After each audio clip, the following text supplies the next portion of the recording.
दोस्तों, रात के अंधेरे में आसमान की तरफ चमकते लातादाद तारों को देखकर एक ख्याल तो हम सब के जहन में आता है कि क्या हम इस यूनिवर्स में अकेले हैं? क्या इन लाखों करोड़ों सितारों और प्लैनेट्स में कोई एक भी ऐसा नहीं है जिसमें अर्थ की तरह जिंदगी पाई जाती हो? अगर एक पल के लिए यह भी मान लिया जाए कि इस यूनिवर्स में सिर्फ अर्थ ही है जहाँ पर जिंदगी पाई जाती है, तो यह भी बात इंसानी जहन कबूल नहीं करता और सिर्फ यह ख्याल आता है कि अगर वाकई जिंदगी सिर्फ अर्थ पर ही है तो फिर इन करोड़ों चमकते तारों का आखिर मकसद क्या है। मिस्टर गैलेक्सी फैक्ट की वीडियो में फिर से एक बार आपका स्वागत है। और अभी तक आपने mister Galaxy fact YouTube channel को सब्सक्राइब नहीं किया तो चैनल को अभी के अभी सब्सक्राइब कर दीजिए और बगल वाले बेल आइकन को जरूर ऑन करें। नाजरीन, यही वो सवालात है जिनके जवाब जानने के लिए हम इंसान इंतजार पर इंतजार कर रहे हैं और अभी तक अरबों खरबों डॉलर खर्च कर चुके हैं। इस स्पेस में मौजूद दूसरे प्लेनेट के अंदर जिंदगी पाई जाती है कि नहीं? अगर पाई जाती है तो आखिर वो एलियन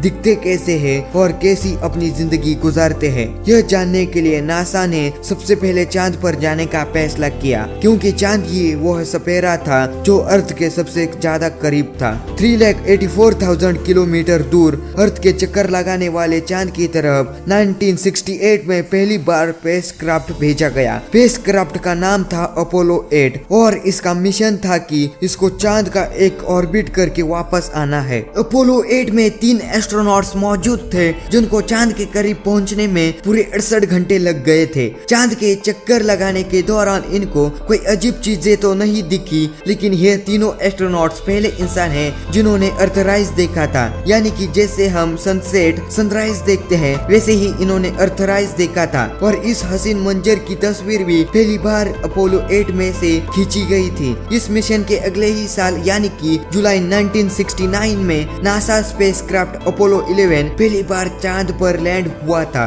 और कमांडर नील आर्मस्ट्रॉन्ग वो पहले शख्स थे जिन्होंने चांद पर पहले कदम रखा था। नील आर्मस्ट्रॉन्ग ने चांद पर 2 घंटे 15 मिनट तक मून ऑफ किया और वहां के मिट्टी के सैंपल लेकर वापस अर्थ की तरफ रवाना हुए। नासा का कहना है कि क्योंकि ना ही चांद पर हवा चलती है और ना ही वहाँ ऑक्सीजन है, इसी वजह से आज भी वहाँ एस्ट्रोनॉट्स के जूतों के निशान मौजूद है। नासा के मून मिशन के दौरान किसी को एलियन नजर नहीं आए, लेकिन चांद के गिर्द घूमने वाले सैटेलाइट्स हमें फोटो भेजते हैं, उसमें काफी कुछ देखा जा चुका है। एलियन रिसर्चर स्कॉट सी वेरिंग का मानना है नासा की तरफ से पब्लिश की जाने वाली चांद की फोटो में ऐसे कई स्पॉट देखे गए हैं जहां अंडरग्राउंड एलियन के होने का खतरा है।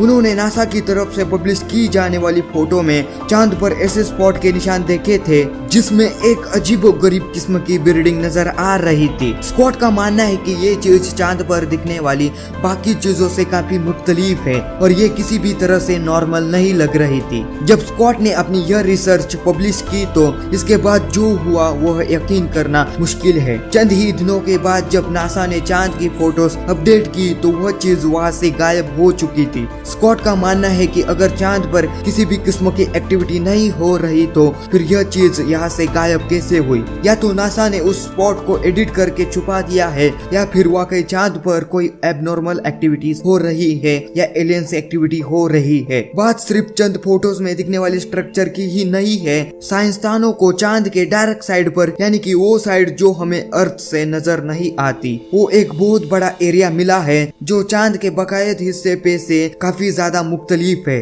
दिखने में तो यह एरिया सिर्फ डिफरेंट लग रहा था, लेकिन तहकीकात के बाद जो मालूम पड़ा वह भी हैरत अंगेज था। साइंसदानों का मानना है कि चांद का ये हिस्सा 4,30,000 स्क्वायर किलोमीटर जितना बड़ा है और यह इस मिट्टी से नहीं बना हुआ जो नील आर्मस्ट्रॉन्ग लेकर आया था, बल्कि यह एक मेटल से बना हुआ है। साइंटिस्टों का मानना है कि करीब 4 अरब साल पहले कोई बहुत ही बड़ा एस्टेरॉइड्स चांद से टकराया था, जिसकी वजह से यह मेटल चांद पर ही रह गया था। लेकिन कई साइंटिस्ट इस बात को नहीं मानते, क्योंकि अगर इतना बड़ा एस्टेरॉइड्स चांद से टकराया था तो चांद 2 टुकड़ों में टूट चुका होता। उनका मानना है कि मेटल से बना चांद का यह हिस्सा यहाँ मौजूद अंडरग्राउंड एलियंस सिविलाइजेशन की निशानी भी हो सकती है। चांद से हटकर मार्स की बात की जाए तो अभी तक हम 21 रोबोट मार्स पर भेज चुके हैं और मार्स, जिसको रेड प्लेनेट भी कहा जाता है, वह जमीन से करीब 40 40 करोड़ किलोमीटर दूर है, लेकिन सूरज से गिरत चक्कर काटने के दौरान हर 2 साल के बाद एक दिन ऐसा भी आता है जब मार्स अर्थ के सबसे ज्यादा करीब आता है, और उस दिन यह डिस्टेंस होता है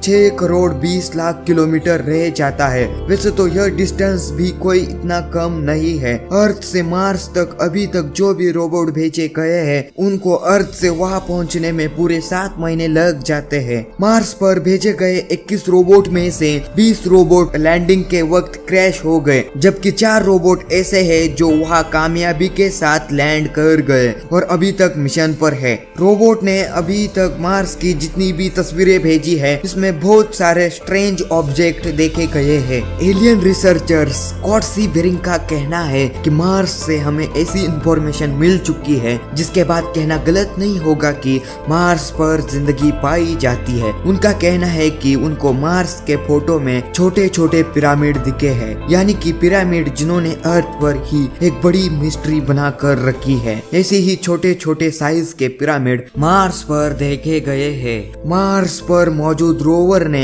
एक फोटो में पत्थर देखे जा चुके हैं, लेकिन इन पत्थरों में एक पत्थर सबसे अलग दिखता है जिसकी शक्ल बिल्कुल पिरामिड जैसी है। ऐसा मालूम होता है कि किसी न किसी ने खास तौर पर यह छोटे पिरामिड यहाँ बनवाए हैं, लेकिन आखिर किसने? स्कॉट का मानना है कि मार्स पर छोटे छोटे कद के एलियन मौजूद है जिन्होंने यह छोटे छोटे पिरामिड बनवाए हैं, और रोवर को बनवाने में नासा ने 2.5 करोड़ खर्च किए हैं। उसमें मार्स पर लैंडिंग के बाद हजारों फोटो भेजी है और ज्यादातर फोटोज में सिर्फ पत्थर और पहाड़ देखने को मिलते हैं, लेकिन चंद फोटो ऐसे भी है जिन्होंने इंटरनेट पर काफी सवालात खड़े कर दिए हैं, क्योंकि इन फोटो में कुछ ना कुछ एबनॉर्मल जरूर है। फोटोज में सबसे ज्यादा फेमस होने वाली फोटो 1976 में वाइकिंग 1 ने कैप्चर की थी, जिसमें मार्स पर एक बहुत बड़ा फेस दिख रहा था। या तो यह एक इत्तेफाक हो सकता है, या जैसे इजिप्शियन में बड़ी बड़े स्टैचू बनवाए करते हैं वैसे ही एलियंस ने भी यहाँ यादगार स्टैचू मार्स पर बनवाए हैं। इस फोटो पर नासा का कहना है कि मार्स पर मौजूद एक बहुत बड़ा पहाड़ है जिस पर लाइट पड़ने और शैडो बनने की वजह से एक शक्ल दिख रही है। 2014 में क्यूरियोसिटी रोवर ने एक और फोटो अर्थ पर भेजी, जिस फोटो ने हलचल मचा दी, जिसमें मार्स पर एक हड्डी पड़ी दिखाई दे रही है। इस हड्डी को देखकर तो ऐसा लगता है जैसे किसी छोटे साइज के एलियन की हड्डी है जो वक्त के साथ ढल चुकी है। नासा के मुताबिक ये कोई हड्डी नहीं है बल्कि एक पत्थर है जिसकी शक्ल ढलने की वजह से ऐसी हो गई है। लेकिन 2016 में मार्स से आने वाली एक फोटो ने तो एक पूरी की पूरी खोपड़ी भी देखी गई। इस फोटो के रिलीज होते ही इंटरनेट पर एक बवाल खड़ा हो गया। स्कॉट सी बेरिंग का मानना है कि मार्स पर कुछ ना कुछ गड़बड़ जरूर है, या तो यहाँ एलियन का मार्स पर बसेरा है या कभी हुआ करता था। और नासा ने यह बात भी साबित कर दी है कि मार्स पर कभी ना कभी जिंदगी हुआ करती थी। अभी एलियन की खोपड़ी से मामला निपट ही रहा था कि मार्स के ऊपर भेजे गए क्यूरियोसिटी रोवर ने एक और फोटो में धूम मचा दी। इस फोटो में एक ऐसा पत्थर देखा गया जिसकी शक्ल अर्थ पर मछलियों जैसी दिखती है और हूबहू ऊपर से नीचे मछली जैसी दिख रही थी, और वह भी करोड़ों किलोमीटर दूर मार्स पर आखिर क्या कर रहा है। साथ ही साथ और एक पहाड़ पर एक फीमेल महिला की स्टैचू देखा गया और मार्स पर इंजन भी देखा जा चुका है। नासा का कहना है कि या तो यह एक पत्थर हो सकता है या फिर एक इंजन हो सकता है जो मिट्टी में ढलने की वजह से दिख नहीं रहा। उम्मीद है कि मिस्टर गैलेक्सी फैक्ट की यह वीडियो आप लोग भरपूर लाइक और शेयर करेंगे और साथ ही साथ सब्सक्राइब करेंगे। मिलते हैं अगली शानदार वीडियो में, तब तक के लिए जय हिंद।